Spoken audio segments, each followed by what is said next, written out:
I'm sorry, Andrew Weissman, but if I recall correctly, in 2018, you were one of the people who helped write the Mueller report, and you all botched the hell out of that. And never in my wildest dreams would I have thought we would be here. I thought we were better as a country. Oh, yeah. Like all these sites that have been around for creating videos and all that, like text stock videos, they're done. But that's why Canva was one of the first to get into doing AI. What is up, everybody? It's Dr. Vibe here, host and producer of the award-winning Dr. Vibe Show, the home of Epic Conversations, and I'm the host of Epic Conversations. 2020 Best Podcast News Award winner, 2018 Innovation Award winner given out by the Canadian Ethnic Media Association. I also co-host and co-produce the only online show for dads and fathers. It's sponsored by Dove Men Plus Care, and our team has reached out to over 300,000 dads, fathers, and male caregivers since 2020.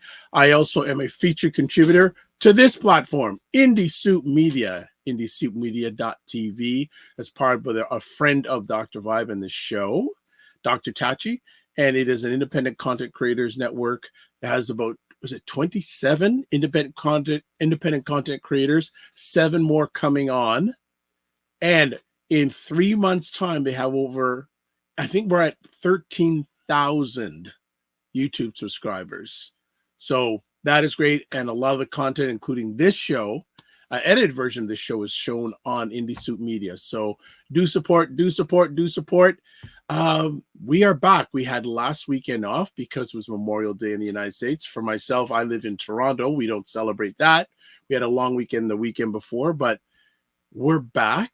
And before, the people are already okay. Before we invite the ladies on, Jen Myers is here. Fitness IQ Cam says good evening, and all she says, "I have my popcorn." I was chatting with her earlier on today. She says, "Oh, she's looking forward to today's show." What's today's show? It's called Primetime Saturday with Aisha and LaLa. And you know what? It's time to bring them on because we want to give the popcorn to get digested. So what is going on, ladies? How we doing?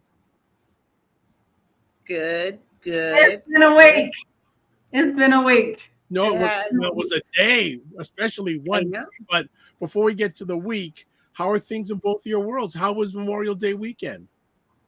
Peaceful and restful. But like I said, the pollen has gotten to me today. So contacts, glasses, all that stuff. Great. And we had a chat before we went live. How's your dear daughter doing? Very good. She started grad school last week for summer classes, and she does a full-time internship in the fall. So a year from now, she will have her master's and her license as a dietitian. Amazing. And she's going into the world of dietary. Mm-hmm. And I spoke to Aisha before we went live. Maybe we can get her to come on the show and talk about good dietary habits for African Americans and African Canadians. So I'm already doing my story pitch to her through you. So she already has experience doing nutritional programs with children, because that was her last internship when she was at UConn, a nutritional sciences major. So so she did there are a lot of games and different things and teaching little kids how to make healthy snacks. Nice. Regina Ferris says, happy June 1st, happy Pride Month. Yes, it is. Can't wait for the show to roll. I think there are a few, the regulars are waiting for this show for one main reason, but also JJ Mars, hey, Dr. Veeb, how are things in Colorado weather-wise? What else has been going on? Well, we'll get to it in just a moment. But so LaLa, how is the construction of the home coming along? It's coming. It's coming. I'm tired. Are you tired or you're tired? I'm so tired. That was for you, Fitness IQ Cam, by the way. I know she liked that. But so how long of a project do we see this being? Oh gosh, that's the wrong word. Okay, but it's gonna be a while. Okay, so let me ask you, LaLa, what's gonna happen? The house project get done, or you go on your next tour? What's gonna come first? Oh, the next tour is coming. We're definitely the tour. We're definitely going to probably be doing the tour at the end of the summer. And we have some really good ideas on where we're going to be. And so you guys just have to stand by to see if I'm coming to a city near you. Well, there you go. And actually, one of the things I enjoyed, I think it may have been almost a week ago, I sent you both DM via Instagram, Prince playing the bass line of, was it Batman? Yes. Yeah. I thought that was ridiculous. For That was ridiculous. I got to share this with Aisha and LaLa. I said, I just said, wow. I think it was Party Man. Party Man. I think it was Party Party Man. I just going, so if no one thinks he was a talented musician, come to me and I'll send you that little. It was him recording it for the album. Yeah. But the bass was ridiculous. Yeah. Yeah, but that new release that they just sent out, I did this past week. I can't think of the title right now. It's absolutely gorgeous. It's a beautiful song, and it's a beautiful love song. And I'm so conflicted about them releasing some of this stuff, but then you get gems like this where you just literally want to sit down and cry. You miss him so much, and it's such beautiful music. But he told Arsenio Hall that somebody was going to release it eventually. Yeah. So he knew it was coming. So I don't think that he had any I think that if he had real problems with it, they would have opened the vault and nothing would have been there. It's true. He would like buried everything under in a cement tomb or something. Yeah. It just came to my mind. I wonder who has more unreleased music, Michael Jackson or Prince? Prince. I bet it's Prince. Michael Jackson. And I can say this because my daughter is a huge, huge Michael Jackson fan. And actually, we had this conversation before. Michael Jackson, he didn't record as much as Prince. He recorded over longer periods of time, but it'd be like a set number of songs till he got it perfect. And he would record different parts of each song, not just vocals, but like beatboxing and things like that to make the song more full. But he probably had some written things that he didn't record, but he doesn't have complete songs like that. And if that was the case, the estate would not have put out some fake songs when they did the Escape album. Wow. I got another point. So one of the trends I'm seeing over the last years is a number of prominent artists selling their catalogs. They see the writing on the wall. They've got to. So they don't make any money on streaming. They don't make any money on streaming. So even if somebody gets a billion hits, they're not making any money because all you have to do is pay for the streaming service, and the music comes up with the streaming service, as opposed to like it was maybe 10 years ago. You would go and you'd have to buy the single. And even then it was like $1 for a single. And, you think that they're spending like over $300,000 to record that one song. And look how much it takes to even make that money back. So artists are selling their catalogs because they're not making any money from them, especially if they don't own the publishing. If they're just performing it, like you're not going to see a person like Mariah Carey sell her catalog because she wrote everything that's in her catalog. So she still will get money from that when people use it for commercials or covers or whatever. But same people, thing. Exactly. But you take someone like say if she were still alive, and Aretha Franklin, the songs that she didn't write, I could see her selling them because honestly, what is she going to get? She's not going to get royalties from streaming. Yeah, no, streaming is it. I'm going to tell you, hubby is really smart with this. And, this is his whole world. Can I guess before you go any further, hubby's really smart because he married up. Keep on going. I love it. I'll have to tell him that. I bet you say that he'd agree. But he actually really sat down and really did the math on everything. There is no way that streaming can possibly pay people that what they deserve because they would be bankrupt. Right. They pay all of the fees to the CEOs and stuff, and then every day they're cutting down more and more on what they're paying artists and giving new rules out. And artists aren't making anything at all. With the Right. streams that he gets, he usually literally gets pennies. Sometimes maybe we can't even get a freaking Starbucks.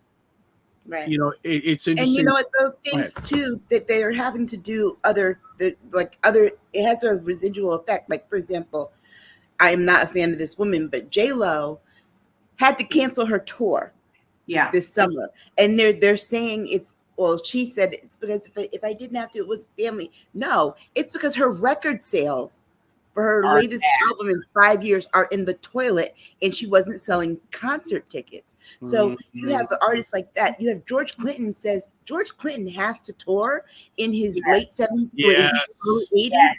And it's because of the residuals and the royalties that he's not getting.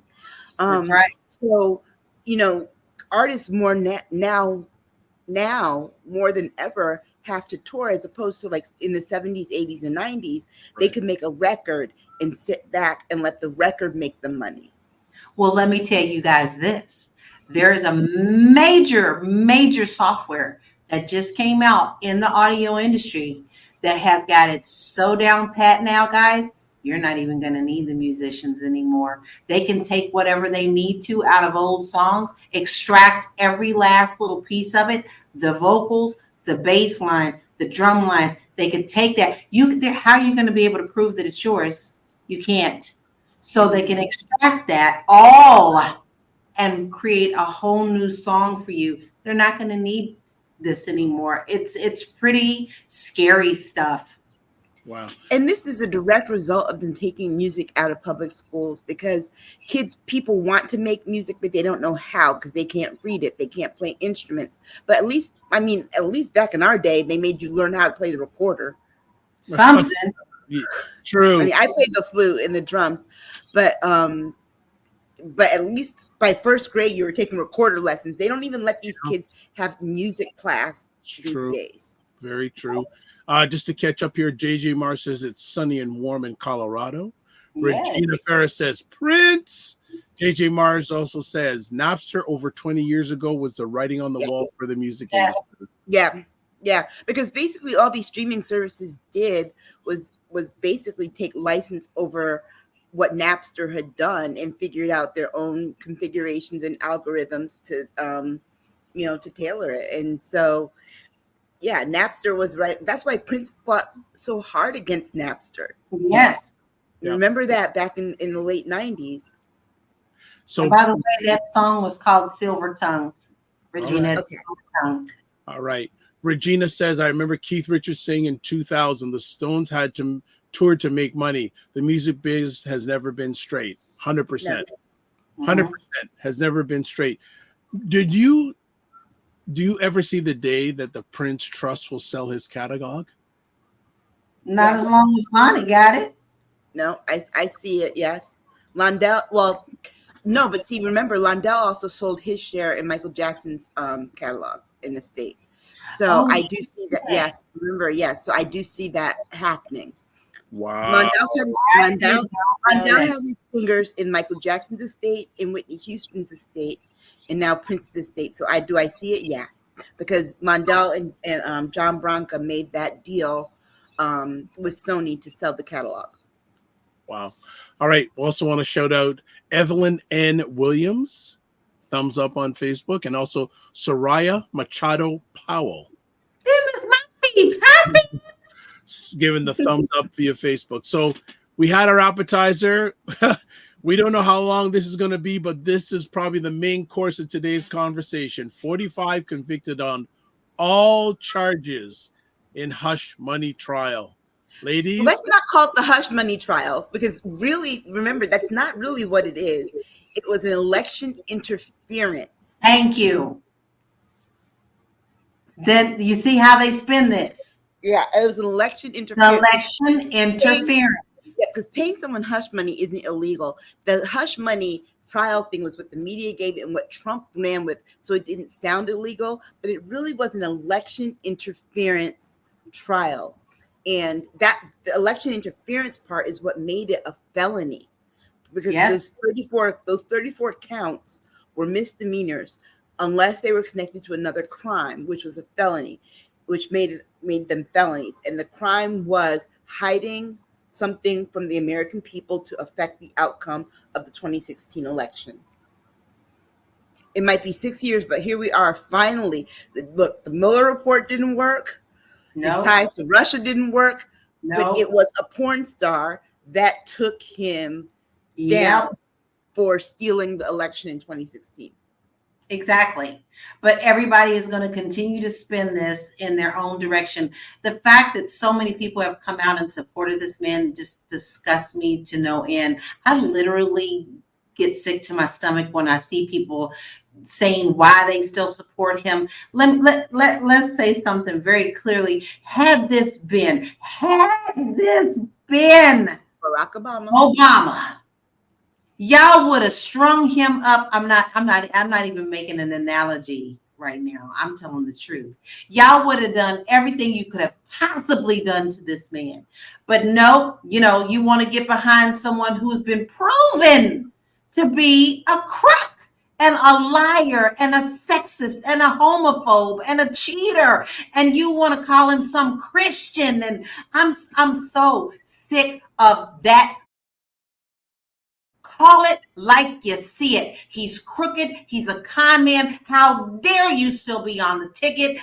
This man needs to be under the jail. He is a convicted felon now. He should have the same rights as other convicted felons. None.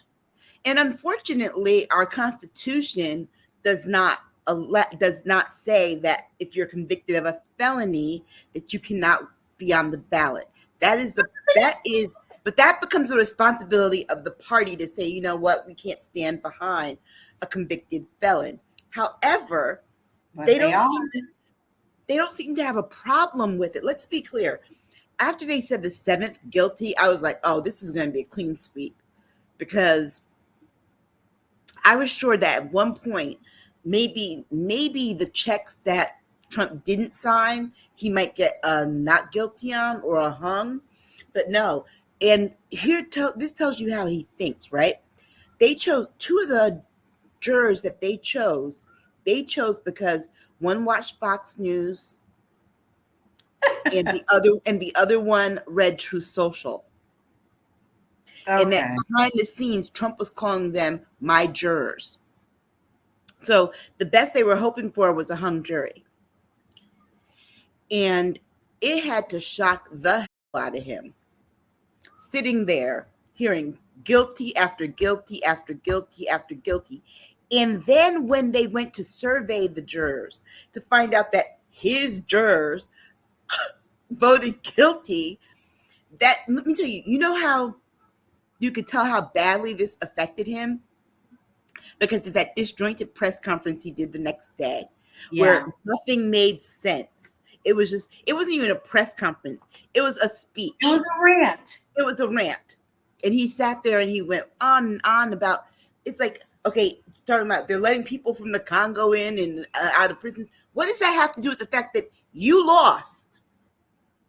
That has nothing. What you're trying to compare those criminals? You're trying to say the crimes they did were worse? Dude, you lost. And you know what? You have been criming your whole life, filing bankruptcy, stiffing people, not paying people, which those are crimes.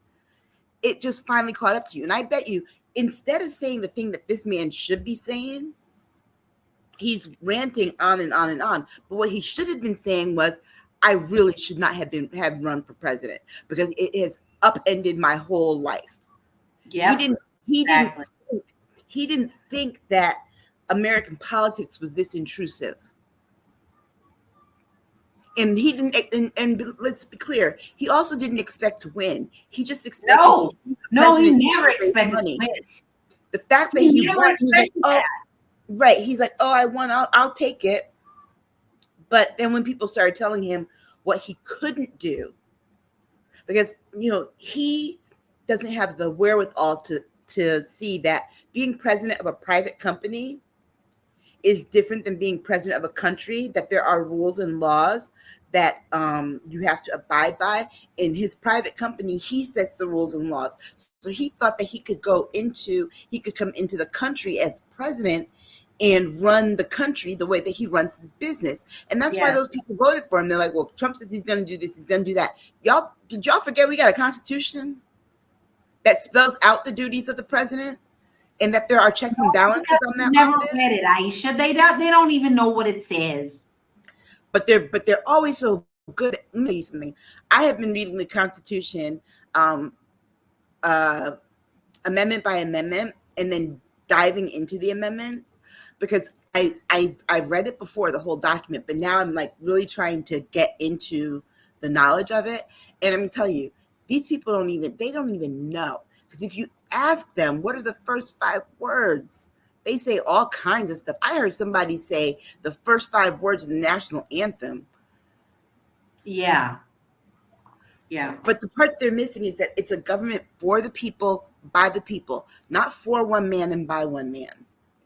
Which they've turned this into. And of course, what does he do? Always the same script. Corruption. Oh, it's so corrupt. Yeah, you are. It was rigged. Yeah, it was like, I could say that whole speech myself because I knew what he was going to say. It's corrupt. It was rigged.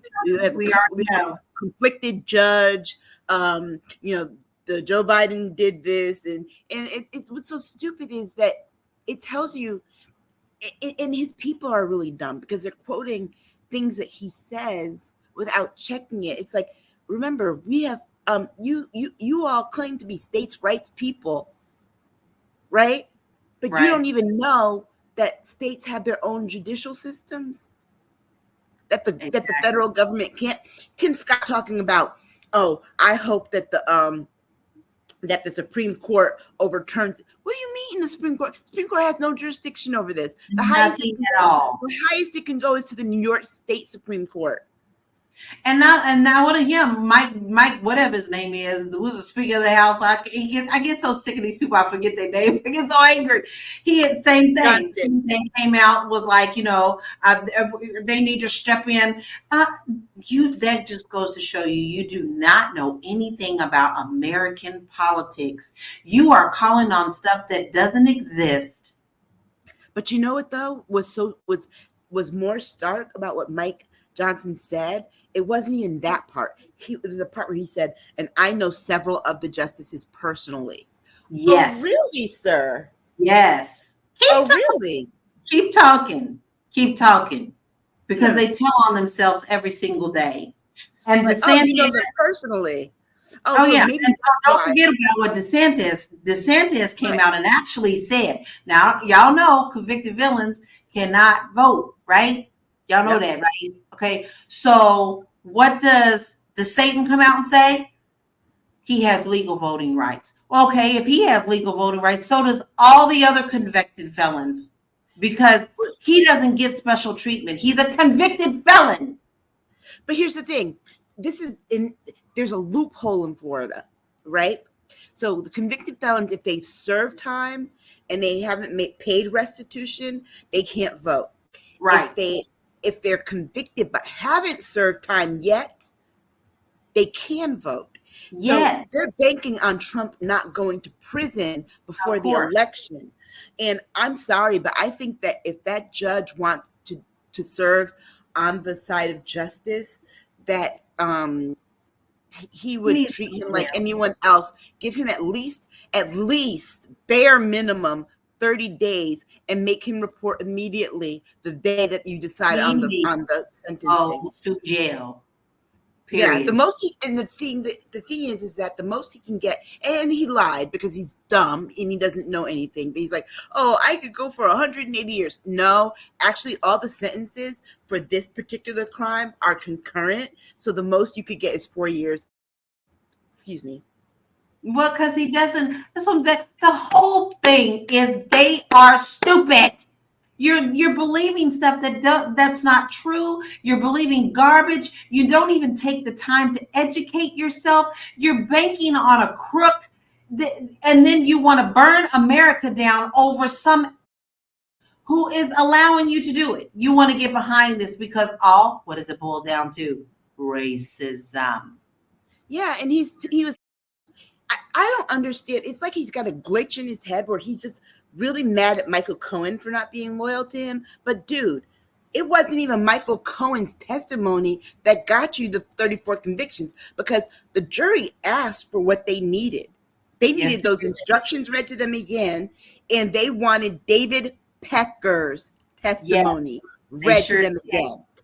Therefore, it was David Pecker's testimony that they relied on, and you didn't do yourself any favors by putting your proxy, what was that guy's name? Colin, whatever his name was, the guy that the only person that the defense called. Here's the part. He's like, oh, they wouldn't let me call it. No, your defense decided only to call that one witness who got belligerent and got his hand slapped by the judge. Right. And after that, they decided they couldn't call anybody else. But here's the thing. You wanted to testify, then you should have gotten your behind up out the chair and sat there, took an oath, and testified. You didn't testify. It would have been instant perjury. And here's the thing: if you did nothing wrong and everything that you do is so perfect, even if they can go back to previous things that you've done in your lifetime, if you've done nothing wrong, you shouldn't have anything to worry about with those questions. Because only someone who has something to hide is going to be like, oh, I don't want them digging into my background. Okay, I just want to interrupt because their comments. So let's catch up on a few things. Regina says, Dr. Vibe, happy to be here. We're happy to have you, Regina. Also, Jen Meyer says, doing fine, Dr. Vibe. You're well also. I am. JJ Marr says, that's the GOP, so-called party of law and order, and only blue lives matter. Also, Regina says, remember, 63% of Nikki Haley supporters said they would not vote for 45 if he lost his trial. That is 9.54% of the Republicans. We'll see, because as we said, I think on the last time we were live, Nikki Haley has given her support to 45. But they're not supporting her in doing that. What I have seen is that some of them are considering Biden and some of them are considering staying home. Others are looking at Robert Kennedy. Okay. Oh God. All of those choices are stupid. Oh, so Regina says Robert Costello was the final male in 45's call. Yeah. Because here's the thing. The jury saw that until the judge had them leave. And look, like people have been saying, jurors very much like the judges that oversee their cases, right? They feel a deference toward the judge. And so seeing that disrespect, and let's be very clear, all those jurors have seen Trump at least once because he was president of this country. So they know how bombastic he is. And they know that this guy was sitting in for him. They've seen his surrogates. They've seen people hold his water for him. Yeah. So they knew that if he had testified, it was going to be like that. And so, it was very clear that he was there to do what Trump was too much of a coward to do. And then it comes to find out he didn't have any information because he said he was, and this is a part, you put someone on who basically perjured himself. Yeah. He said he was Michael Cohen's attorney, but the prosecution said, here's the retainer slip. It's not signed by either you or him. That's right. We're not his attorney. I have a question for both of you. Why didn't 45 testify? Oh, he instant perjury. He knows perjury. That. But he said in his press he wanted to testify. But he said that in the E. Jean Carroll. He said that in the E. Jean Carroll cases. He's saying that in all these cases. He wants. Remember, the one time that he did testify in the E. Jean Carroll case, the second one that just went through, right? Was it the E. Jean Carroll case? No, it wasn't E. Jean Carroll. It was the state case on fraud. And remember, he did get on the stand and he tried to give a soliloquy. And the judge was like, no. You're here to answer questions. You're not here to just talk freely. Oh, I think what the judge actually said is this is not a campaign rally. This is a trial. Right. Yeah. Right. You're to answer that's questions. All he knows how to do. And that's what nobody can control his mouth. So what he wants to do is he wants to tell you that he I want to do this, right? No, you know you don't. Because for one, you're going to perjure yourself, and two, you don't know how to control yourself, and no one can control you. So any attorney that would even allow him to get on that stand knows it's over. But here's the thing. I don't even think that he would allow himself to get on the stand. That last time he tried to, and he had a really weak attorney in Alina Haba, who's too busy trying to be wife number 4, that she was like, oh, yes, go ahead. But this attorney that he has now, I feel really bad for him, because remember, he used to work in that office that prosecuted Trump. Okay, yes. So he is a prosecutor. You would think that he would know better, but he's not a defense attorney. He has no practice in doing that, and he also fell for the whole Trump mystique. Yep. Because when he got on Fox and he said, "Well, we made decisions together," I'm sorry, that man knows nothing about the law. He barely knows how to stay out of bankruptcy. Okay. And you're going to let him make decisions when in a criminal case? Okay, he's got a bankruptcy. Oh my gosh! LaLa mentioned something earlier, and I want to bring it up here. I was going to bring up the story here that 45 supporters call for riots and violent retribution after the violence. Yeah, you're disgusting. You're all disgusting. You are not patriots. You are not Americans that you keep claiming that you are. Stand down is what you need to do, because you are standing for violence and you're ruining our country. You want to claim that we're ruining the country? Look at what you're doing, calling for riots and violence. This is nothing but showing your true racism coming out right now, huh? No. How dare you call yourself patriots? You're nothing. You're nothing to America. Well, I'm sorry, but look, if the same thing happened with Joe Biden, and we come to find out all these facts about him that we found out about Trump, as far as I'm concerned, that's his problem. That has nothing to do with me and mine. Nope. I'm not rioting or being violent or retribution for anybody, especially somebody that doesn't pay my bills or basically takes my taxes to put in the pockets of his rich friends.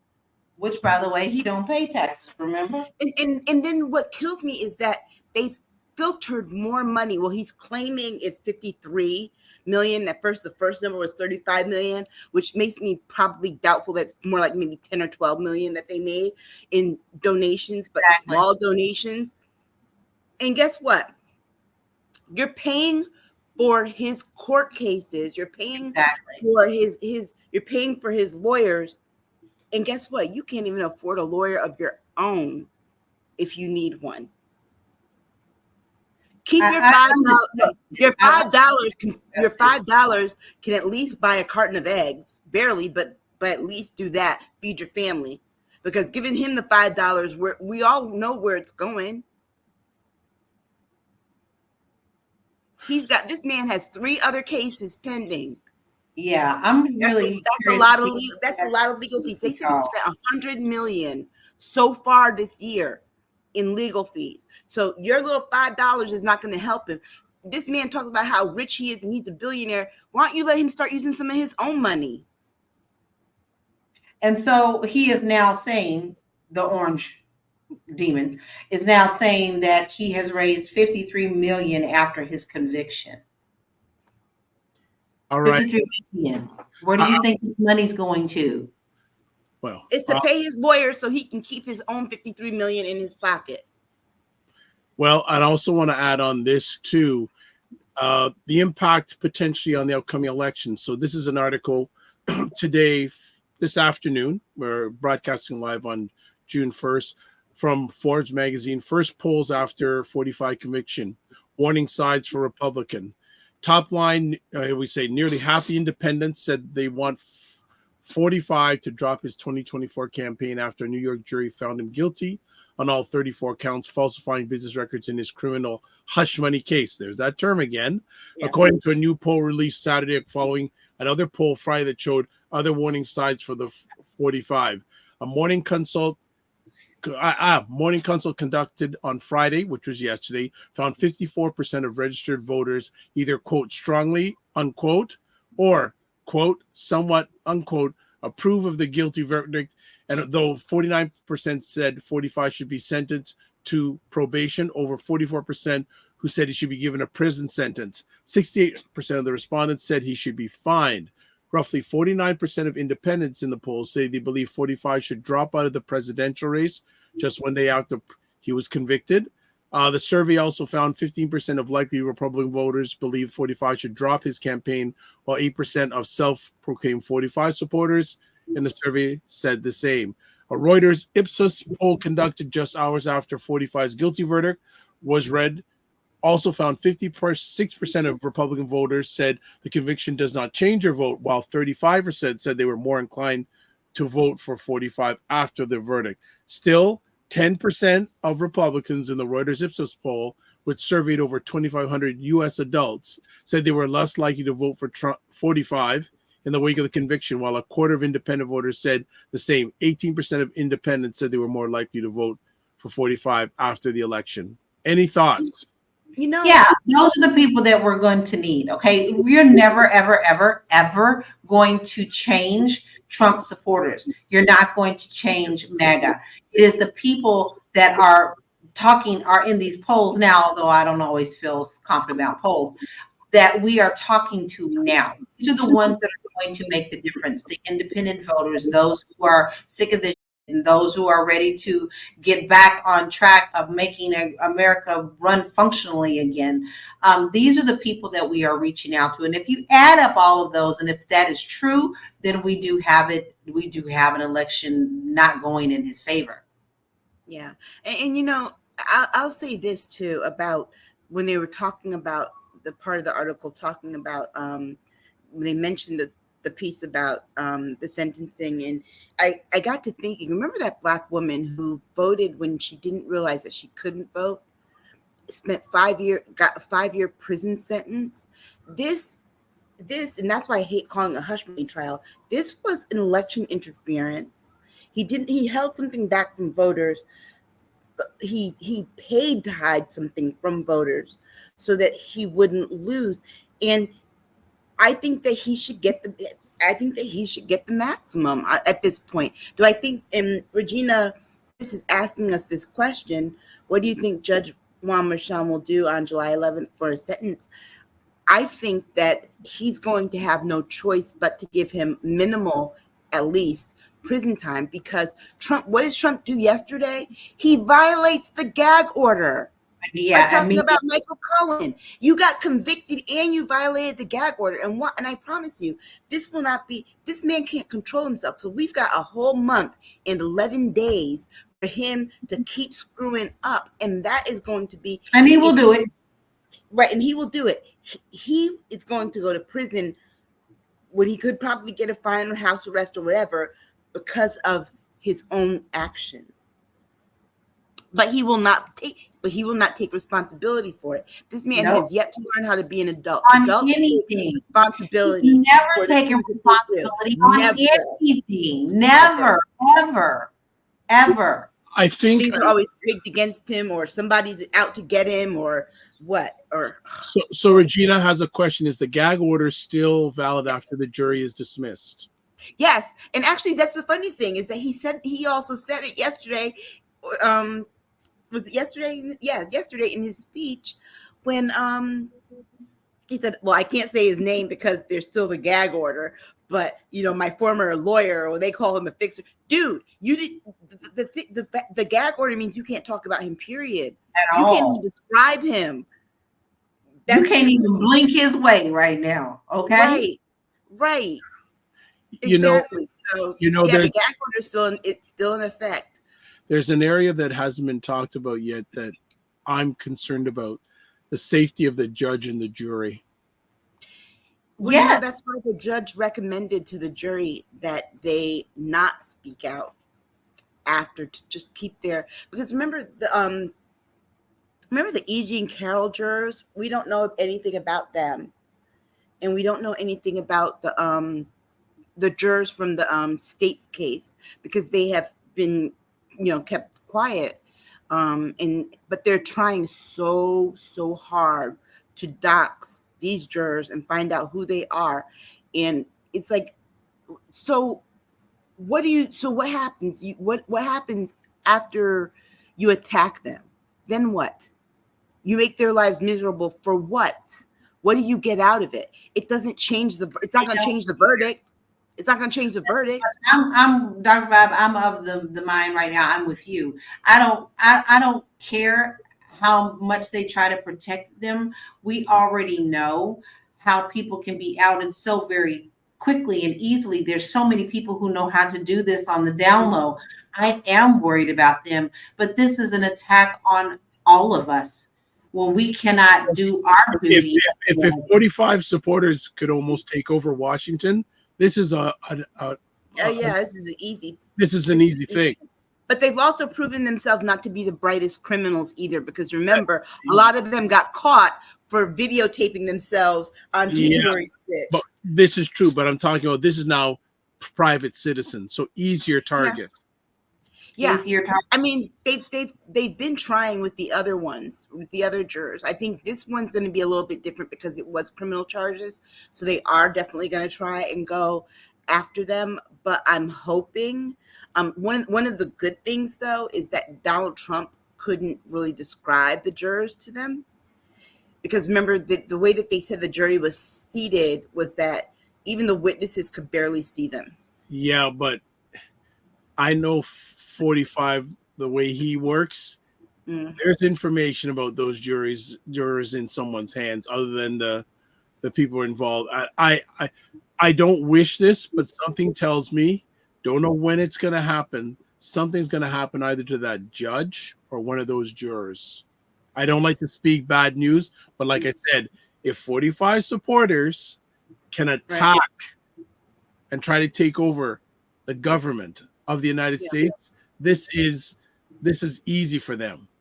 This is a layup for them. Yeah, but remember, they also had someone try to attack Judge Chutkan too, and that person got caught. They're also not, like I said, they're dumb criminals too in that respect. But Judge Merchan has had security since he got the case. Because remember, this is his second Trump case.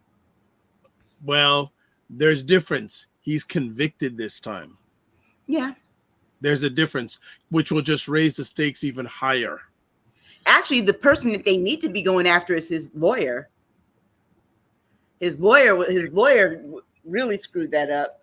So I have a question before we go to break. Is America under civil war? Yes. Yeah, it's a cold civil war, but you can expect it to heat up as the summer progresses. And it's June 1st, so there you go. Well, before we go to break, I was going to wait till after break. Dr. Tachi is in the house. What is up, Dr. Tachi? And look at this. Regina wants Dr. Tachi. Will you weigh in? Dr. Tachi, you have been called out. So tell me if you want to come in. I know most of the time you don't have your camera on, but if you're available, please message and I can send you the link. And you can, because the masses are asking for Dr. Tachi. They want you to weigh in. You've been called out in a good way, Dr. Tachi. So what we're going to do is we're going to break and see, and I'll be watching the comment section, Dr. Tachi. If you want to come on in, I'll just send you the link and we'll make it happen. We'll be back in 2 minutes and we may continue to talk about this or we will flip to another subject. That is all up to Dr. Tachi. So Dr. Tachi, the countdown is on. 2 minutes. See ya. And that's what I feel like. You feel like you're the Harriet Tubman of the mind. I am. I feel like I'm I'm one of the Harriet Tubmans of intelligent Black people. Like I want to liberate y'all from like being left behind and ignored and oblivion. No, really, the rappers get all the attention. Seriously, does anybody else feel this way? Like ignorant Black people, they'll be all up, getting all the headlines on the Shade Room. Overly sexualized Black folks. Like the twerkers and the just people that, don't always represent the best of us, the diversity, like people like Dr. Vibe, like everybody should know about people like Dr. Vibe. Dr. Really Vibe he's trying to do good work for Black people. Dr. Vibe from Toronto. Good to see you, my brother. Dr. Vibe. Everybody follow Dr. Vibe. He has a great show. He's very good at what he does, and I have a lot of respect for him. The men who are also doing the same thing. I see Dr. Vibe in here. He's a great brother. Everybody should follow Dr. Vibe, by the way. He's a smart brother in Canada, and we need to follow smart people. So follow Dr. Vibe if you see him in the chat. And Dr. Vibe, say your name in the chat so people can see you. I want you to click on his name, and I want you to go follow him, please, because I want these men and women that are doing the right things to get the support they deserve. Hey, Dr. Vibe, how you doing, brother? Again, like I always do, I got to say everybody should go follow Dr. Vibe. He's got a great show. Dr. Vibe, I know Dr. Vibe's got a kingdom because I see your channel. I see you pouring into that every day. Everybody should follow Dr. Vibe, by the way. Look him up, Dr. Vibe, V-I-B-E. He's a great friend of me and my wife, and I love this guy. Okay, so let me hop into this. What's up, Dr. Vibe? How you doing? Everybody, if you see Dr. Vibe in the chat, everybody go follow the Dr. Vibe show. Dr. Vibe is a real smart brother and a good human being. I like the guy a lot, and he's very intelligent. And I think everyone should pay attention to what he's got going on. We got to shine the spotlight on the intelligent Black people out here that are really doing the good work. Don't just pay attention to the rappers and the celebrities. You know, a lot of these people are losers. Your true winners are your people in your community that are really having your back. You know, helping us to have stronger families and a stronger community. So Dr. Vibe is in that category. So you might see the Dr. Vibe show in this chat. If you see him, please go follow him. Okay. All right. So anyway. Okay, we are back. We haven't heard back from Dr. Tachi yet. So there we go. She asked what she's weighing in on. She what? She asked what she weighing in on it. Oh, well, okay. I didn't see the comments, but let's do this. Primetime Saturday with Aisha and LaLa at Patreon, where they do their 10 and 10 commentaries. So please subscribe. There's the link. Also, the Primetime Saturday store. The link is there. Also, wherever you're watching on platforms, it's on most of the platforms that we're broadcasting live on. That link is there. Join the Discord group. Email me at dr.vibe@vibeshow.com. And actually, the regulars that are on here, I have a special favor to ask you, but I want you to email me. I have a favor I need to ask you. It's on the QT, but I have a favor to ask you. So if you're up to it, please email me. I have a special favor to ask you. Also, subscribe to the Dr. Vibe Show on YouTube and hit the notification button. Also follow me on Facebook, LinkedIn, and Instagram. And as always, advertise your business, product, or service on any of the platforms that I am part of. Email me, dr.vibe@vibeshow.com. Now I'll get back to the comments. Let's see.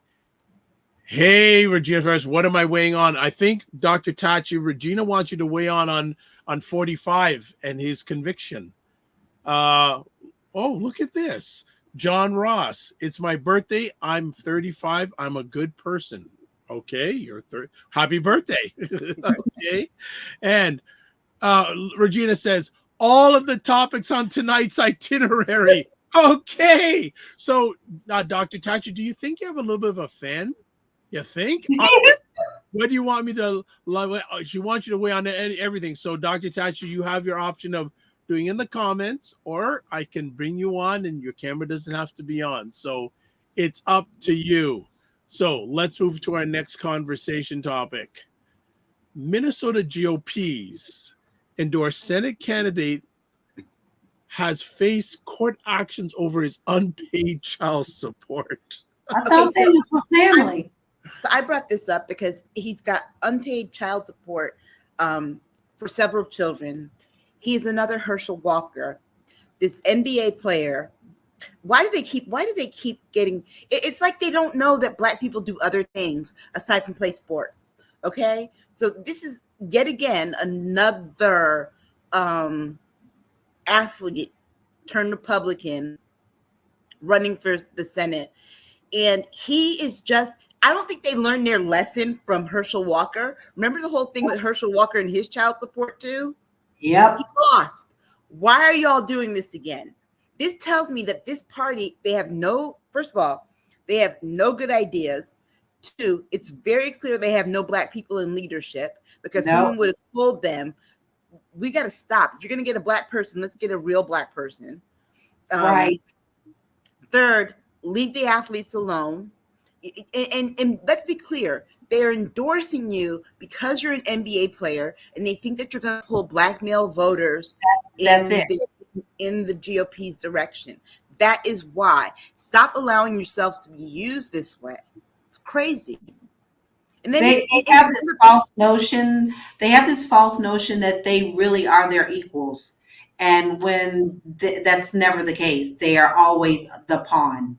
But the funny thing is that this guy was on the total opposite side of the GOP during 2020, during the whole he's a George Floyd protester.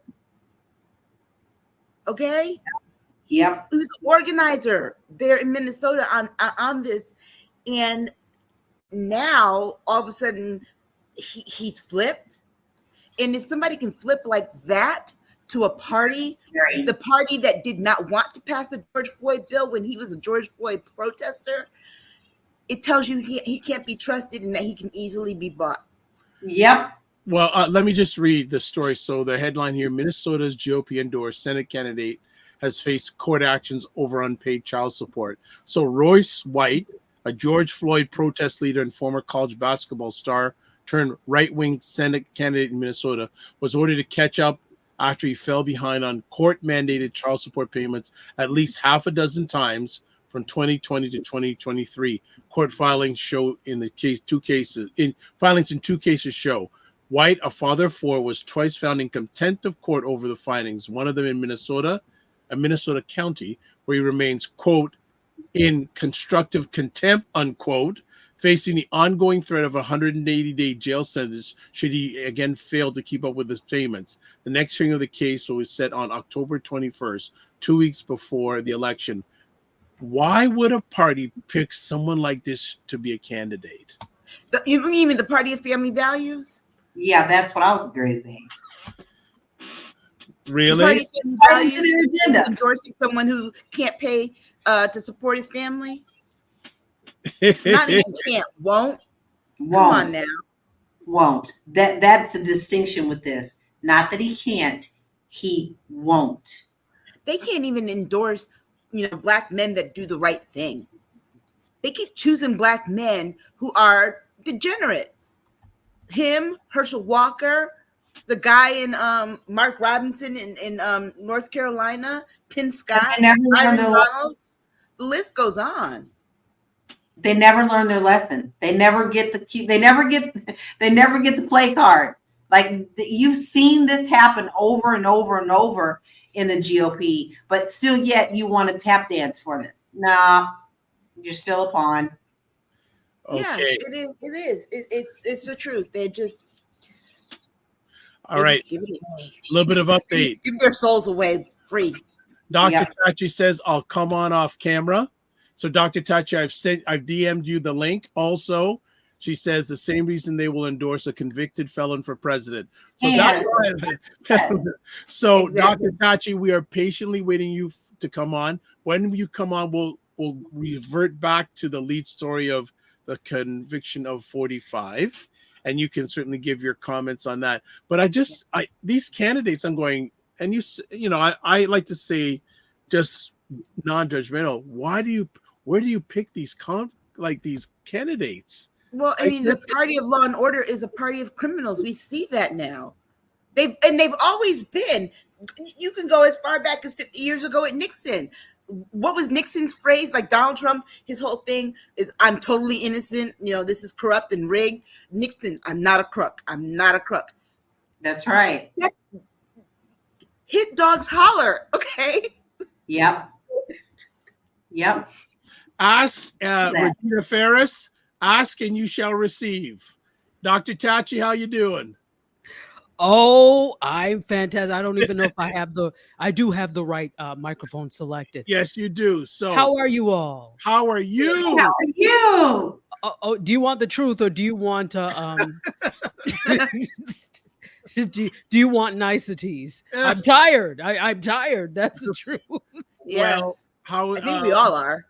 So thank you for jumping on, and we want to get your take on 45 being convicted. Well, this should I leave the stage? Bye. No, you stay here. We are taught as good Christians never to delight in the misfortunes of others. but did I delight?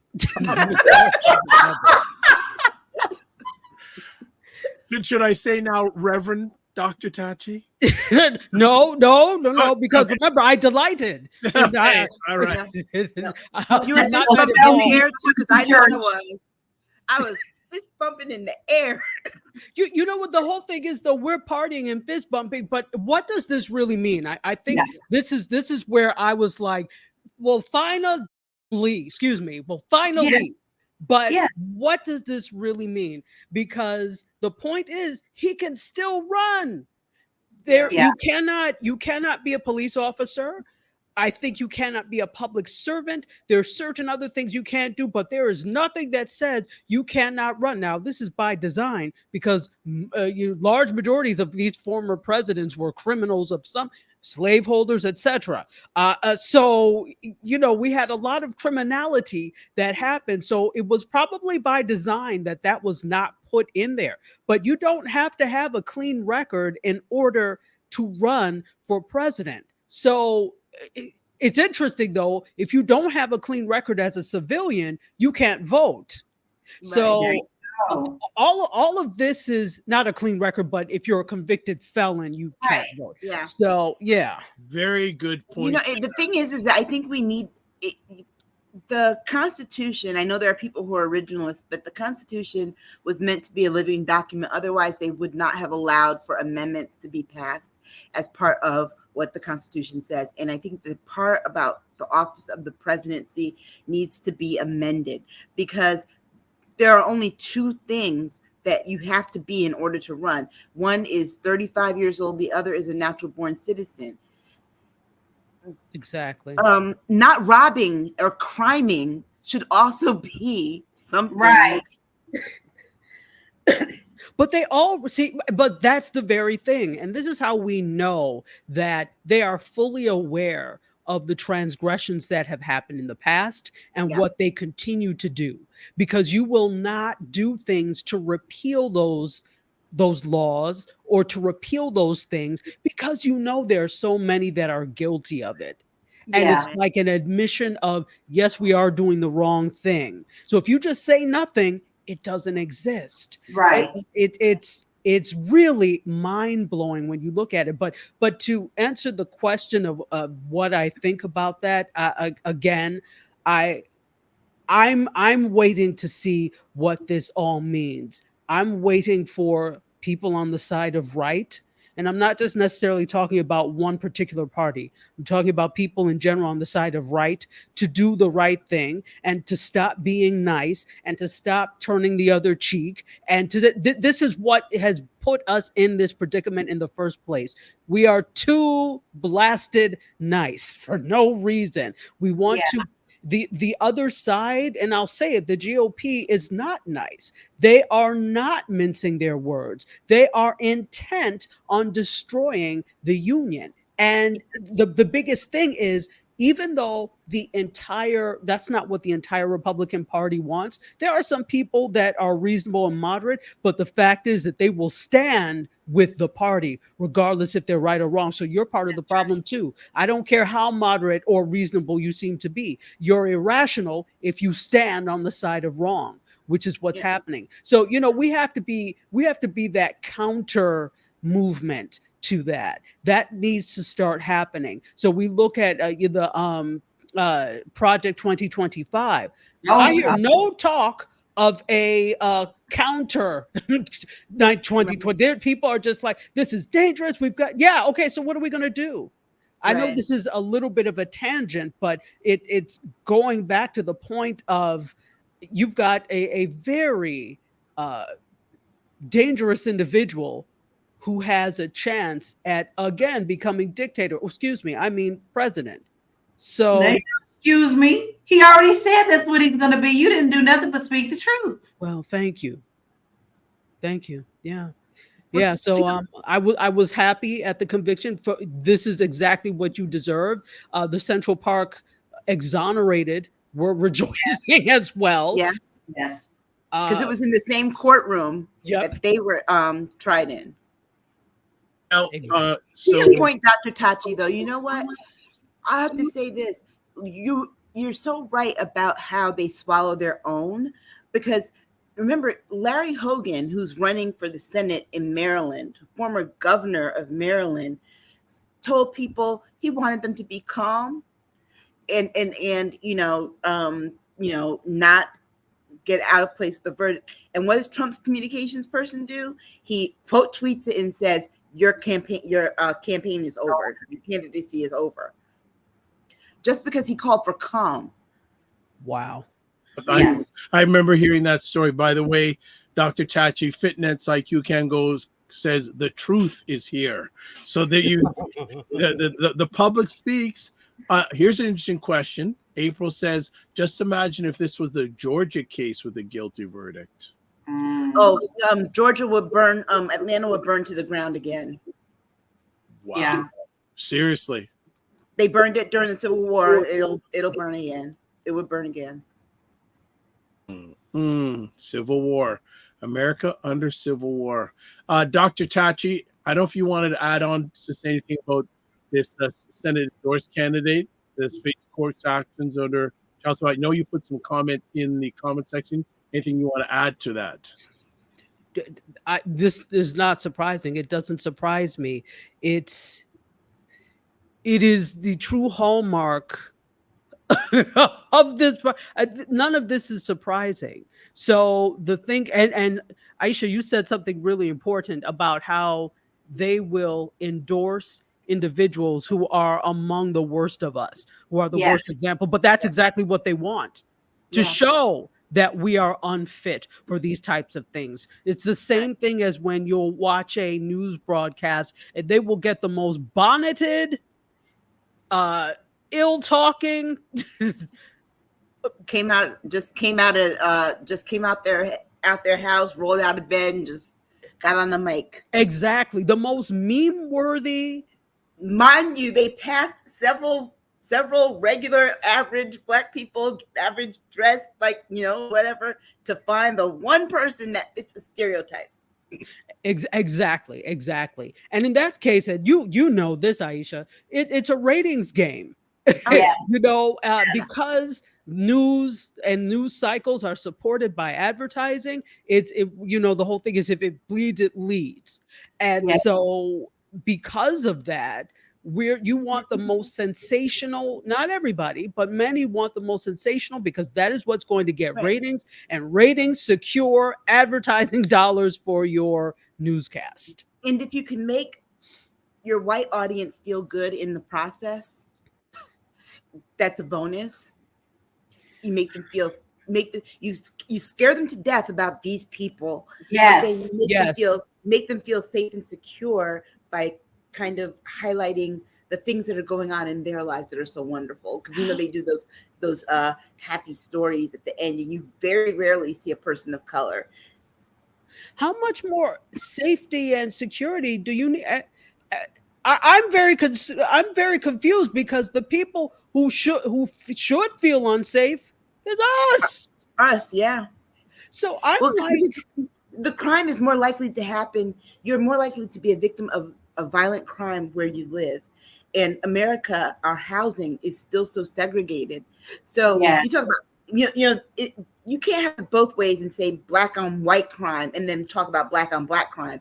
Let's talk about this white on white crime, because that was the percentages of that is higher. Yeah, it really is. You know what this trial was? That was white on white crime. Stormy Daniels told the truth about her affair with Donald Trump. White on white crime. I'm really, really curious. I just want to be the fly on the wall with Melania.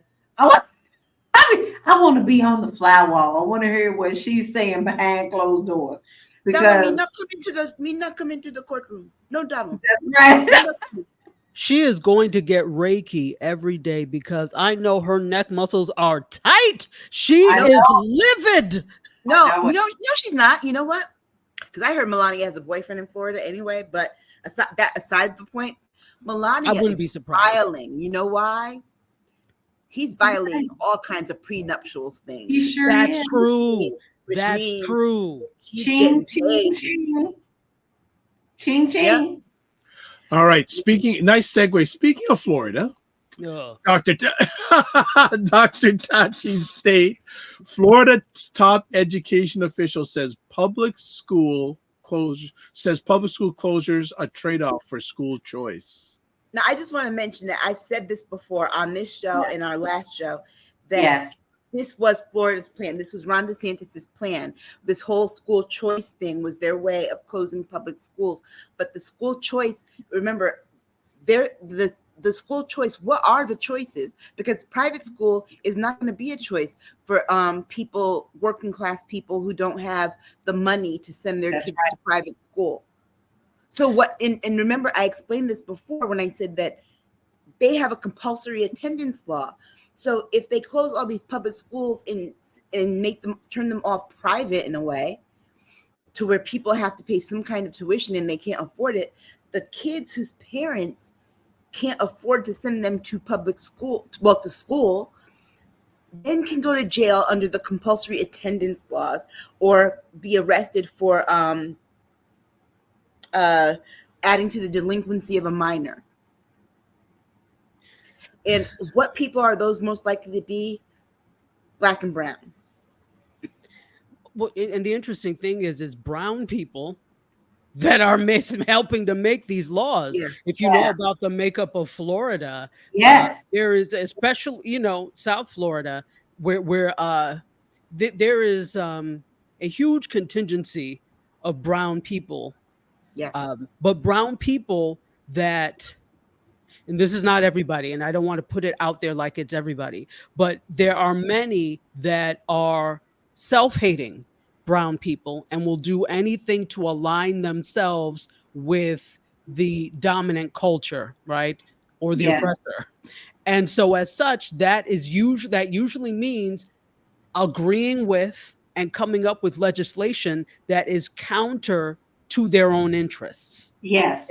So something like this affects you too, Hialeah, and I'm saying it, and you all know what I'm talking about. This is you too, Doral. This affects all of you as well. So when you put these things in place, it affects that. But there's another thing, and I wasn't quite sure, maybe you all know, whether or not this is in addition to closing and then having private schools, are they also talking about public charter schools? Because I know think they are talking about some charter schools, but what will those charter schools look like? Because the other part of it too, I don't see a way that they're going to be able to do the charter schools with the same funds that they have for the public schools unless they start charging additional, like a partial tuition payment of some sort.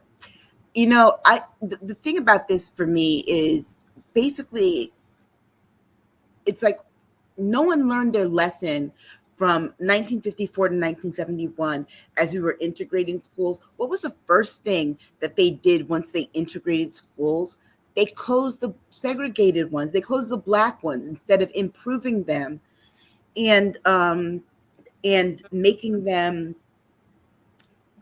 bringing them up to par, making sure they had everything that they needed, because some of those Black schools were closer to people where some Black people lived versus some of the schools that were white schools were closer to where some Black people lived. Your school should be in your school really should be in your neighborhood. Remember, we used to have these things such as community schools and neighborhood schools, but one of the things that they're not thinking about are the long-term outcomes for these public school closures. So, for example, when they closed the segregated schools in Spartanburg, South Carolina, where my mother was from, my mother had to go get a passport some years back, and her birth certificate has her name spelled differently than she spells it. And that happened because when she went to kindergarten, the teacher started spelling her name differently. And so my mother just stuck with it that way. And they told my mother, to prove this, we need a record from your elementary school. Well, they had no idea where to look for that information. The school's been closed for decades, and they had nowhere to look for it. They didn't even keep those records any place where they were easy to find. I mean, we had to go through high water to get this passport. So when they talk about closing public schools, they don't think about the effect that it has long term on people. You're taking schools out of neighborhoods if they're closing these public schools, these neighborhood schools, and they start, even if they build charter schools, they're going to have added costs when it comes to transportation, because they're going to have to provide buses for kids who would ordinarily walk to school. If I may add also, that is an excellent point. Those are the hidden costs that we don't even think about. The whole records thing and needing to go back and find these things from a public school, which those things should be not public record, but they should be able to we should be able to access them. On the other side of this, there's the argument, which I can see, that especially here, you've had all this time to do something well or right with the public schools. And I'm speaking specifically of the school boards. I can't blame teachers for this, because they're not paid enough for the rubbish that they deal with. And also the resources are not there often. So I'm not blaming teachers at all. But who I am blaming are the people that have been elected or appointed to these school boards to deal with this. And this is just opinion and conjecture on my part, but I see them. They actually hear on the Miami school, any school board is public hearing basically, so you can go. And so they actually broadcast the Miami-Dade school board on the radio here. So sometimes I will listen if I'm driving somewhere just to see what's going on. Crazy, I know. But it seems sometimes like there are people that are interested in doing the right thing, but then here there are also people that are just interested in saying, "Oh, I'm on the school board," and that comes from and this is the whole psychological thing. But look at the type of place that Florida and state is. Yes, Miami and Fort Lauderdale are, quote, major cities, but they still in a way operate like small towns. This is not a state where there's a whole lot going on in terms of things like engineering and job. You've got tourism, real estate, law, banking. There's not a lot that you can do here. It's not like a place like New York or etc. What can people do? I can become the principal of the school. I can run for office. I can run for the school board, and I can be a big fish that way. And so there are a lot of people that are only interested in being big fish, and that's where the children get lost, because you want to be a big fish and be elected and say, "Oh, I'm on the school board. I do this. I do that. I'm getting a third Ph.D." Well, good for you, boo-boo. Meanwhile, these children are not getting the benefit of a school system. Exactly. Right. And this is where the Moms of Liberty coming in. Moms of Liberty. And that was my point. If these school boards spent less time banning books and more time raising money to fund the public schools, you wouldn't need to close them. Absolutely. And then, the thing is, where we see that, this is why there are parents that are advocates for school choice and for public charter schools, because they feel that they're not getting what they need to out of the system. I mean, and if anybody should really be upset, I don't have ne'er a child in the public school system here, but I still pay taxes for it. And I'm glad to do that if I see what you're doing with the money. And right now I don't. All right. Fitness IQ says, ugh, not birth certificate being different. Yeah. Regina says, correct. There are many, quote, titleists, unquote, elected to school boards who do nada for the students. Nope. And also, Regina's message to Dr. Tachi, 100% fangirl. Oh, she's awesome. She is so awesome. But yeah, the whole state of education, just Dr. Tachi, periodically I have to ask you, what's going on in the state that you live in? You know what? You act like I really pay attention and care. I don't give two. And that's a terrible thing to say. It really is. I really should pay more attention, but I've just learned that it's easier to be incognito here. So that's what I do. But again, this is a very interesting social landscape, political landscape, because of the ethnic makeup here, because we have a lot of immigrants, and often when you come here, you are looking, and many of the immigrants that are coming here, it's different. Many of the immigrants that are coming here, we've got some people that are very educated that come here as immigrants, obviously, but then you've got a lot of people who are coming because of for political asylum reasons. Look at what's happening in Haiti now, etc. So you're pulling all sorts of people, which makes for an interesting landscape. But if your thing is, I just fled my country, like I just fled Venezuela or whatever, my thing is to make sure my family is straight.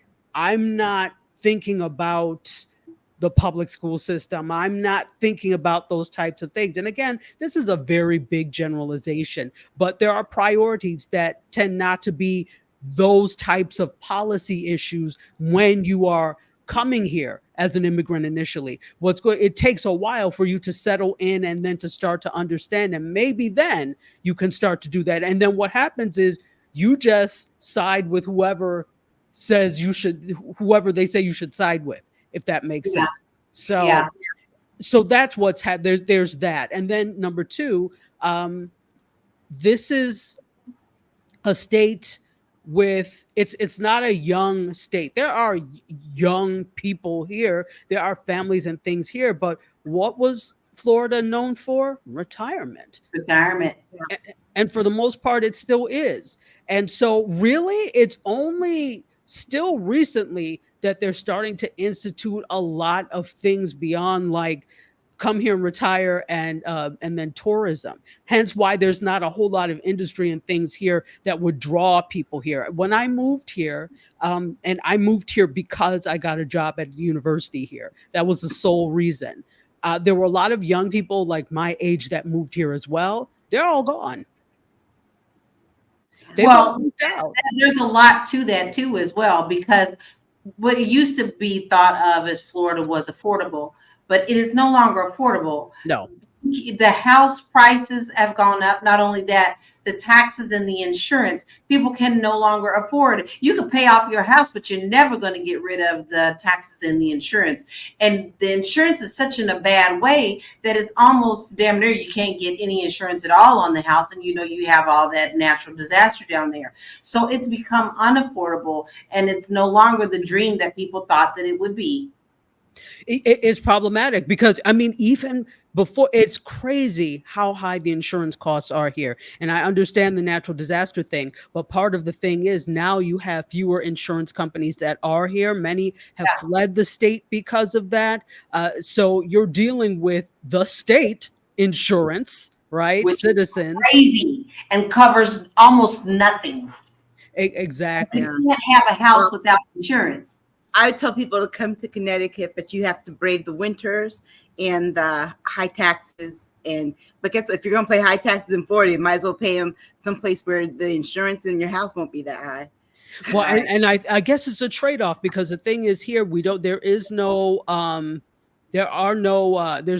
what is it, tax? Sales tax? No, there's sales tax.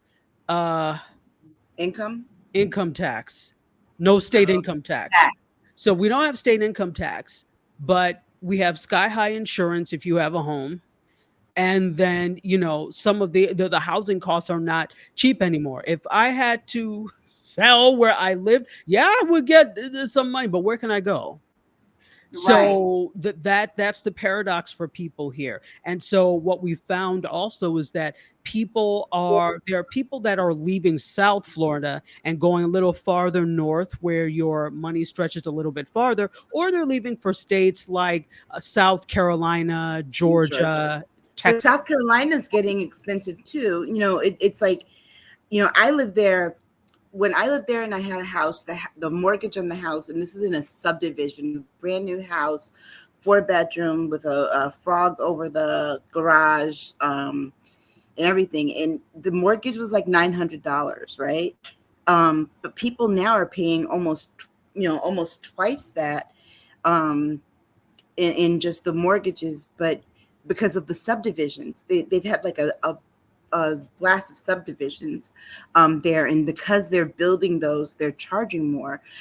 I think it was much different when people could just go and buy a regular house. Like my grandmother went back to South Carolina. She bought a beautiful house, very inexpensive, in the late 80s, and it was just like, a house on a street, go buy it. But now you have to buy these ones in the subdivisions. The HOA fees are killing people if the mortgages aren't, and then the interest on these mortgages, because they suffered really bad in the 2008 In the bubble mortgage crisis, and that bubble burst because all these people bought all these houses in these new subdivisions and then couldn't afford them when the payments ballooned, and so you just see a whole bunch of empty houses. And that happened to like my neighbors on both sides of me. They both got their houses foreclosed on because of the bubble. Wow. And it's coming again, guys. I keep saying that it's not, but you have all these arms that are now getting ready to adjust, and we are going to start seeing more and more issues with the housing industry. Now we're talking my wheelhouse. I'm seeing all the stuff in the background that's going on that the general public is not seeing. I'm seeing more of the foreclosures coming through. The REO numbers are up, and nothing is being helped. And now with all the new changes with NAR losing that lawsuit, which they should have never lost in the first place, first-time home buyers sometimes can't now be able to afford to pay their buyer's agent. So we have a big bubble of something coming. I don't know how. I don't think it's going to be as bad as it was at the last crash, but something that's been brewing. It's been brewing for too long. See, real estate is a cycle. So we've gone past a couple of cycles that haven't happened. So when it does happen again, it's not going to be pretty. Yeah. Just to add on to that, LaLa, was the industry hoping for a recession that never happened? Yeah, because everybody kept saying it was coming and it never did. We kept things happen, and then of course COVID came along and bailouts happened, and all those things happened. But you cannot continue to give and not expect that ball to come crashing down at some point. You've got to have that yin to that yang in order to have any kind of balance whatsoever. So yes, a lot of people were saying it, but it never happened because everybody kept bailing people out. Well, not only that though. Well, I can speak from the Canadian side here. Fitness IQ says that's true, LaLa, and also says so scary on the future. But the North American consumer spended so much during the last while. A recession never happened, but the only thing is the debt crisis just gets worse. Yeah. And then the cost of inflation. Yes, and then inflation has gone up. And then Fitness IQ says plan wisely and try to invest. Yeah, absolutely, 100%. Well, let's get to our last conversation point, which Ms. LaLa brought up. 45 trolls leave racist comments under Michelle Obama's tribute to her late mother. LaLa? This is the most disgusting, foul thing that you could possibly do to someone. You have lost your base. You have lost your mother. We all have a mother. Regardless of how you feel about your mother, you may not like your mother, fine, but you don't come to other people who are in grief and cause more problems. This shows you the level of degradity and audacity that they have and what they truly think of us. And don't forget, all of this came around because we ended up getting a Black president in the first place. So this is backlash from them having to suffer through a Black president. And the fact that Michelle has lost her mother, one of the centers of her family, of the whole family. We all know how it is. We always say that there is somebody in your family that is the glue to your family. She is the glue to that family and has left such a living legacy. And for the trolls to come out and Oh God, I have such bad words to say, and I'm trying to keep them to myself so that this can stay PG. This just makes me so sick to my stomach. If you go after someone on this level, you, to me, are the worst of the worst humans. You have no respect for yourself, but yet you'd probably be the first one that'd be crying and upset if someone had come and done this to you. I won't even say some of the things that were put on her post, but they were beyond disgusting and disrespectful. Well, you know what though, LaLa? Here's the thing: these things were racist. They were transphobic. Yeah. They were evil. And they were malintent. These same people leaving these comments like this under here are all upset and in their feelings about Trump getting 46 counts and being like, "Oh, it's so unfair. It's so unfair." Come on now. We all know that it goes back to that. Yes, just my bleeding pieces of crap. That's what they are. are. I guess in my nature, I do my best. I do my very, very best. Oh, I do my best to try to say, okay, there is good in humans. Sometimes we may not agree. Maybe our little foundation is off sometimes. But when it comes down to the basics like this is the things that make me want to scream and shout and do ask people, what the hell are you doing in your homes to allow these things to continue to happen? Because we're screaming until we're blue in the face, but we're not doing anything. Where is the action behind the things that we should be doing? We're talking about it, but where's the damn action?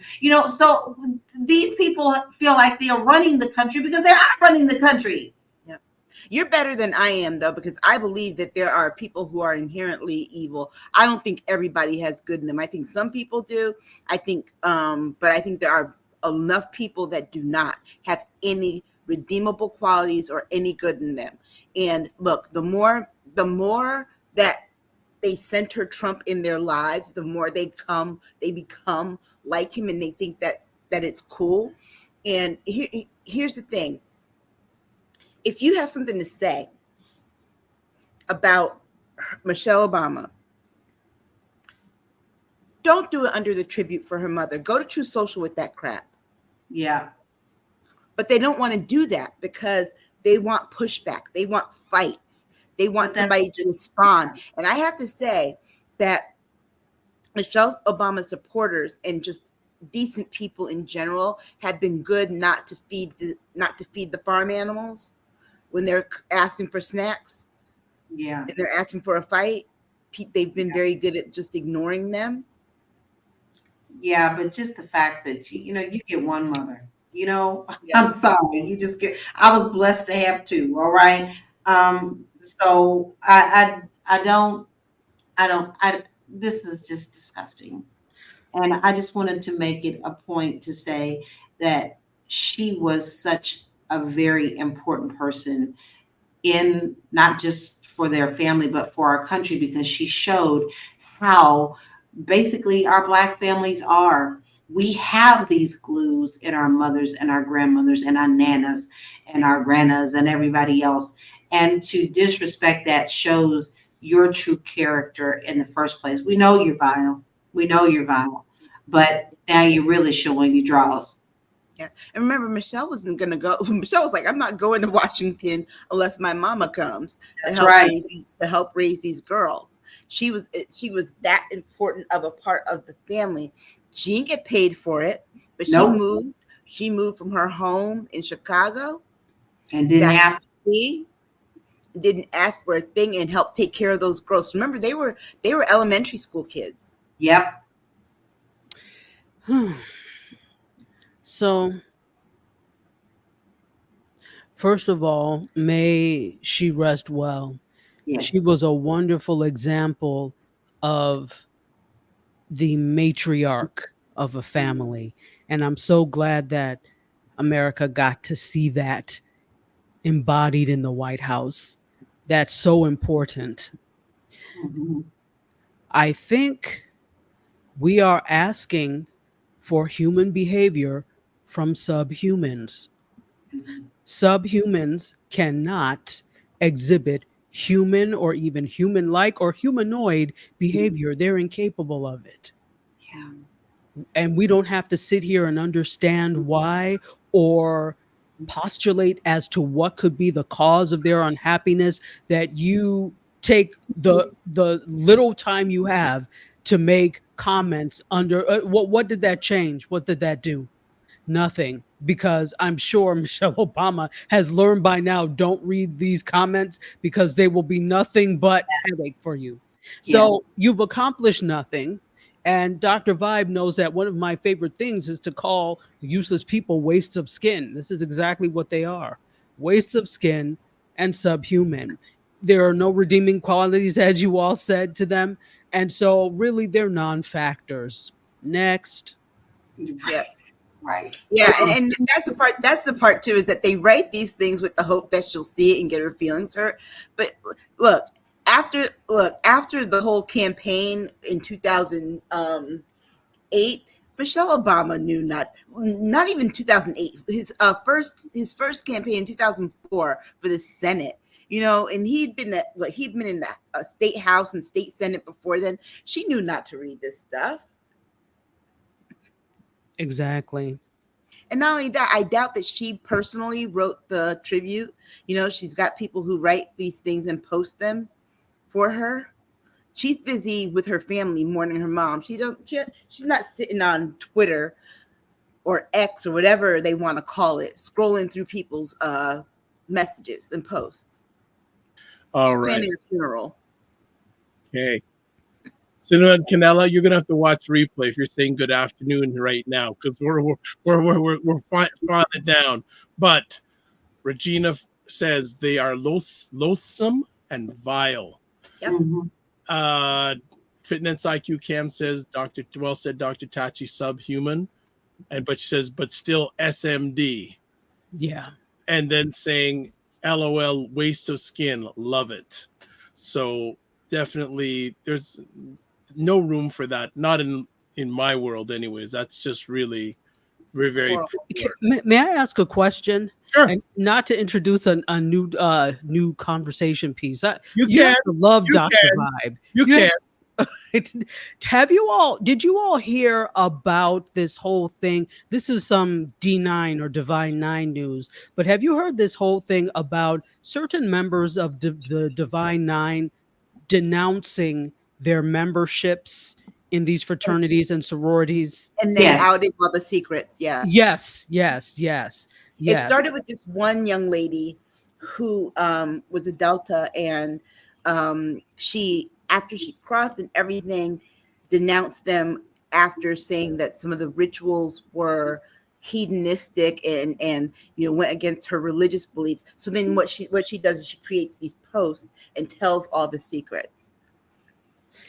And I happened to find out because it was someone that I follow on Twitter. It was the daughter of her friend, the daughter of her line sister. Yeah, it's quite common now. There's a whole movement saying that it's, demonistic. Well, here's my thing. You are free to leave and you don't have to announce. Thank you.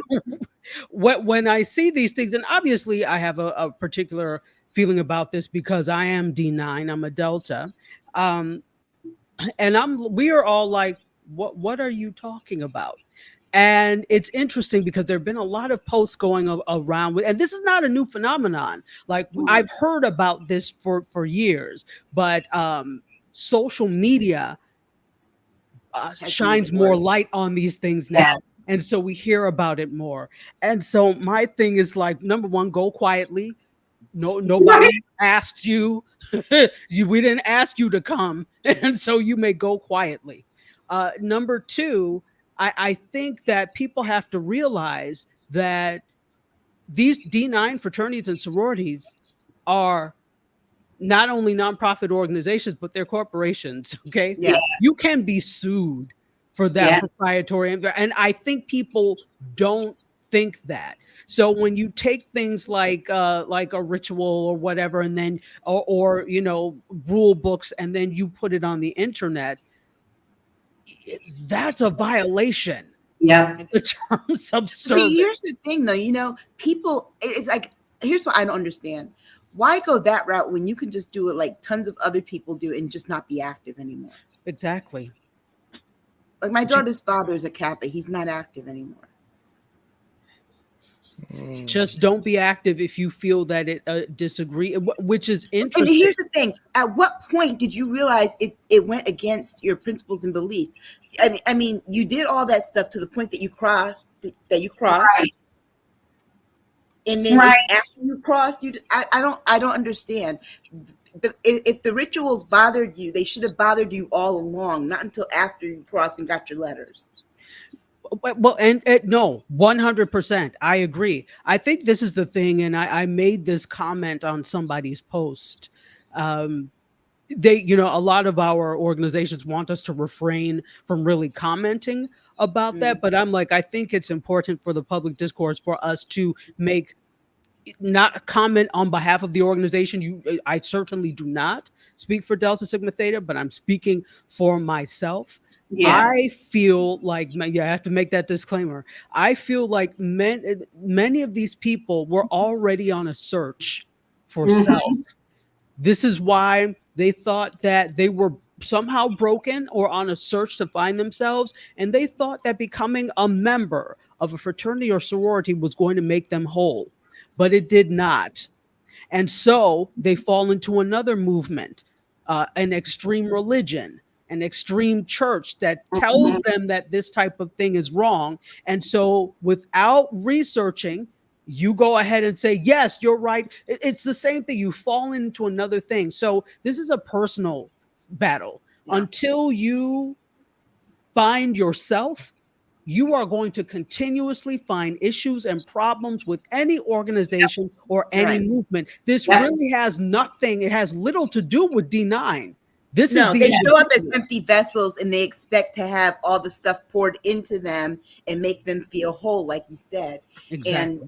And it just doesn't. They realize that they're still an empty vessel, and that there's oftentimes a hole in the bottom because you pour stuff into them and it drips right out. And so they're waiting for the next thing to come and it drips out, and then the next thing to come in and fill them up, and they'll find in the end that nothing is going to satisfy that within them. Nothing. All right. Or as Fit Dance IQ says, or be anonymous. And she agrees with everything that's being said. So as we start to wind it down, Dr. Tachi, Indie Soup Media updates.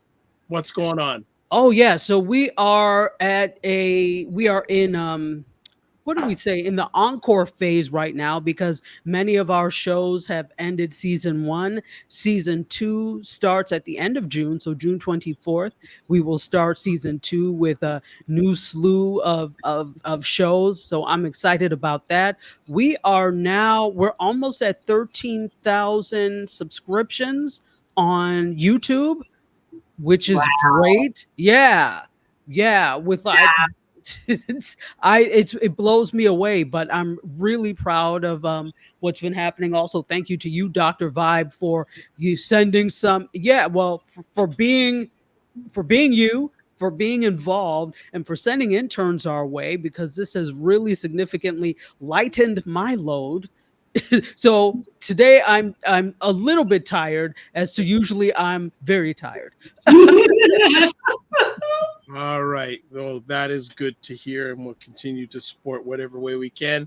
And as it's up on the screen, there it is, indiesoupmedia.tv, or just go to Indie Soup Media on YouTube and you'll catch all the programming. So what I'll also do while we're doing that, I'll also put it in the comment section of everywhere where people are watching this live on the replay. So we're going to do that. And as we wind it down, it's about that time to find out where in the world that people can get a hold of LaLa Key. I made it simple. I just gave you a simple email a link that you could go to and find all of my stuff, living the LaLa life. And it's bit.ly/Laura Key info. You can find me there. I will make sure I get that done next time and put it on the screen. Aisha K? Find me on Instagram at AK Staggers, or on X/Twitter at Aisha Staggers. Yeah, and it's crazy because a lot of people watch this live On my Twitter. conversation on your Twitter platform. So thank you for allowing us to broadcast there. Also, Dr. Tachi, where can you get a hold of you? Yes, you can find me at I don't know, I'm everywhere, but Instagram is a good place at Dr._Tachi. And of course, we'd appreciate you hopping over to Indie Soup Media, YouTube, or the site and watching. Yeah, and this program, an edited version, is shown. Is it on Fridays? I believe? Yeah, Fridays at 5 p.m. Eastern Friday, time. yes. Mhm. What usually 1 hour version, but the May 18th show, there's a part 1 and part 2 for Indie Soup Media. So it's a 2-part version. So that was so rich. And for people who haven't seen that conversation, I highly suggest it because Aisha was quite open about a subject. I'm not going to say what it was. That's my teaser. That's my teaser. So people can watch it either on Best Face probably right now is on YouTube on the Dr. Vibe show, but on Indie Soup Media also. So as always, I want to say thanks to ladies for all that you do, and we will catch you soon. So there we go. There we go. And there we go. All right. Let's close it out here as always. Well, how are we going to close it out? Yeah, this is what we're going to do. All right. You can watch replays of this epic conversation on Primetime. Well, it is Primetime Saturday with Aisha and LaLa. You can watch replays on YouTube, Facebook, and LinkedIn, The Dr. Vibe Show. Also, the Dr. Vibe Show website, the DRVIBESHOW.com. And as I mentioned, you can also watch replays on Indie Soup Media on Fridays. All right. So that's that. So a few last things. Let's do the homework. Primetime Saturday, Aisha and LaLa, Patreon. There's the link. Primetime Saturday store. There's the link. Join the Discord group. There's the email address, which just happens to be mine, dr.vibe at the drvibeshow.com. Subscribe to the Dr. Vibe Show on YouTube and hit the notification button. So not only on Indie Soup Media, but also the Dr. Vibe Show. Follow me on Facebook, LinkedIn, and Instagram to advertise your business, product, or service on the platforms that I host. Email me dr.vibe at the drvibeshow.com. We have a comment here. Jen Meyer says, great show. Thanks for helping it be a great show. Fitness IQ Cam, another great one. And also, too, for the regulars, please, I have a favor to ask of you. If you could email me, I'd really appreciate it. Something came up my alleged mind during the conversation that I'm working on, and I need your help. So let's finish it off. Live your life as a dream. If you can dream it, you can make it. Sometimes you have to get small to get stronger. Block assumptions and aim bigger, aim better, aim higher, aim wider. Love, faith, and respect. And don't just manage your time, manage your energy. Remember to give yourselves grace. God bless. Peace to all. Keep the faith and walk good.